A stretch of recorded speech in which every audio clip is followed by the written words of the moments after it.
face à beaucoup de défis. Et les défis, tous les jours, on en a. Et Dieu merci, on arrive à les relever. C'est le cas donc ces dernières semaines qui ont été riches en événements. Sur le champ de bataille, la pression est montée donc dans ce mois d'octobre. Dieu merci, c'est couronné par plusieurs succès. Et nous allons continuer donc à accentuer les opérations jusqu'à anéantir donc ces barbares venus pour donc troubler notre quiétude.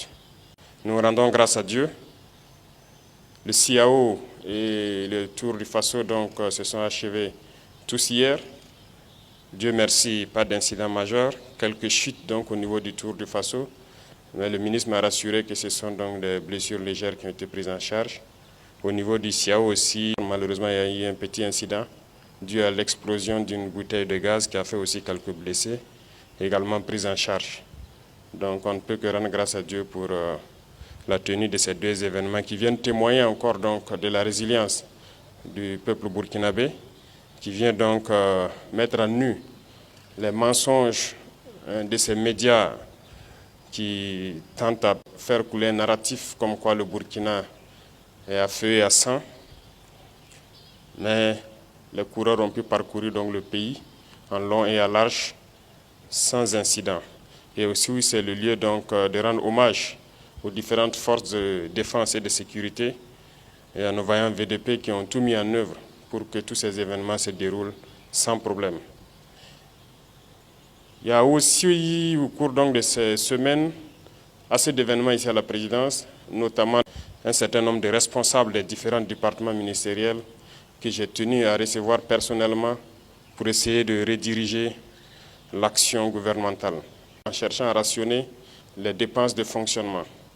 Parce que nous nous sommes rendus compte que le fonctionnement prend tellement de place dans notre budget que nous étions obligés de lire donc ces milliers de pages. Ce n'est pas pour le plaisir des yeux, mais nous étions obligés de le lire, de faire venir chaque responsable et d'essayer de rationner pour que le budget serve à faire des investissements socio-économiques structurants de base au profit de nos masses populaires. Tous ceux qui sont passés ici, qui ont participé à l'exercice, ont reconnu que nous avons assez de dépenses dans le fonctionnement. Et nous allons continuer dans ce sens à minimiser les dépenses de fonctionnement de l'administration pour pouvoir investir mieux au profit de nos populations.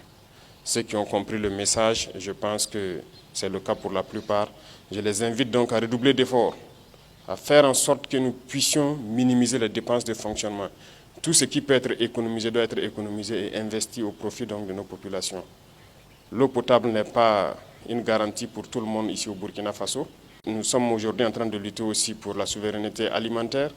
Il y a tellement de défis qu'il faille économiser au maximum pour pouvoir relever ces défis-là. Malheureusement, dans ce contexte, nous nous rendons compte qu'il y a encore des brebis galeuses qui essaient de jouer avec le temps peut-être, mais nous avons passé 2 années à sensibiliser. Et je pense qu'à un moment donné, le peuple même trouvait que nous sensibilisons trop, il fallait passer à l'action. Et à partir d'un moment donné, nous avons décidé de passer à l'acte. Je tiens à vous informer ici que malheureusement, au cours de ces derniers temps, suite donc à une dénonciation sur plainte, nous avons découvert un réseau de malfrats, malheureusement au sein du ministère même de l'action humanitaire. Ce ministère qui était censé donc agir au profit donc des plus démunis, c'est dans ce ministère que des gens se sont permis de détourner de l'argent et des milliards en 2024. Ils ont détourné plusieurs milliards. La police a fait un excellent travail d'enquête qui nous a permis de découvrir beaucoup de biens, des véhicules de luxe, un bon nombre de choses en tout cas qui ont été saisies. Et l'affaire a été transférée donc à un tribunal. C'est pour dire que si nous ne mettons pas du sérieux dans le contrôle, il y aura toujours ce genre de personnes qui croient que tout est permis. Détourner des milliards, surtout au ministère de l'Action humanitaire dans ce contexte. Il y a des agents qu'on assure qui ont été pris dans ça, qui sont en prison actuellement. Des centaines de millions détournés.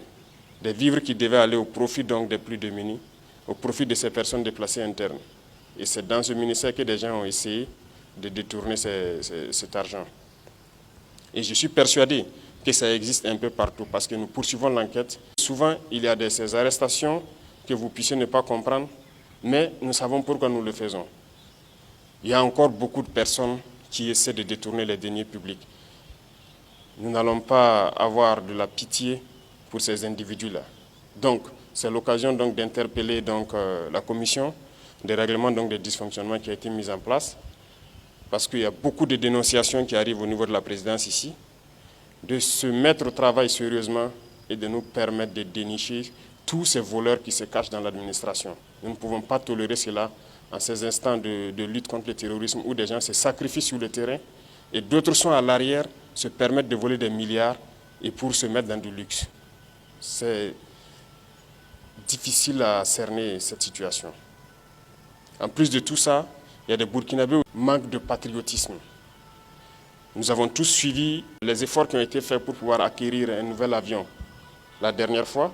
Et j'étais obligé de recevoir la semaine passée 2 mécaniciens de la compagnie qui, dès l'arrivée de l'avion le 2 du mois dernier, le 3 déposent une demande de démission. Et un dépose la demande de démission le 3 pour prendre effet le 4 et l'autre prenait effet donc le 31 octobre. Et pour cause, il demande une augmentation des salaires de plus de 2 millions. C'est du sabotage. Et je pense que c'est un manque de patriotisme grave. Le conseil d'administration a essayé, vaille que vaille, de les raisonner. Ils sont même allés faire des concessions jusqu'à 400 000 francs de plus sur leur salaire et tout. Ils ont refusé catégoriquement, ils ont refusé de travailler. Pendant qu'on sait bien que l'avion, à chaque vol, on a besoin de vérifier un certain nombre de choses pour qu'il puisse se relancer. Mais ils ont refusé de travailler pendant que le nouvel avion venait d'arriver. Ça, c'est du sabotage pur et dur. Un avion qui arrive le 2 et le 3, vous décidez de ne pas travailler, des mécaniciens. Nous étions obligés de les recevoir et de passer donc le message qu'ils vont travailler de gré ou de force. On ne demande pas à quelqu'un, nous n'allons pas négocier encore. Ils vont travailler et c'est ce qui est en train de se faire. À l'armée de l'air, il y a des mécaniciens qui ne touchent pas ce qu'eux ils touchent, mais qui se sacrifient jour et nuit pour que les appareils soient en vol pour pouvoir soutenir les forces combattantes. Ils n'ont jamais réclamé un franc de plus. Donc ce sont des genres d'esprits que nous sommes en train de combattre. Et c'est pourquoi j'ai dit faire une révolution, ce sont des défis. Et tous les jours, il y a des défis. Et il en sera ainsi. Pour tous ceux qui vont essayer de saboter, nous prendrons les mesures qu'il faut, de gré ou de force. Ils vont faire ce qu'ils doivent faire pour la patrie. Nous n'allons plus tolérer un certain nombre de choses. L'heure de la sensibilisation est passée. Il faut que tout le monde se mette au travail au profit de nos masses populaires. Les Burkinabés ont assez souffert et continuent de souffrir. Il faut qu'à un moment donné, ça s'arrête. La masse populaire a le droit aussi de connaître un peu de joie, de vivre et de savourer ce qui appartient au Burkina Faso, nos richesses. Il n'y a pas de raison que cela appartienne juste à un groupuscule et qui se permette de dilapider cet argent public-là.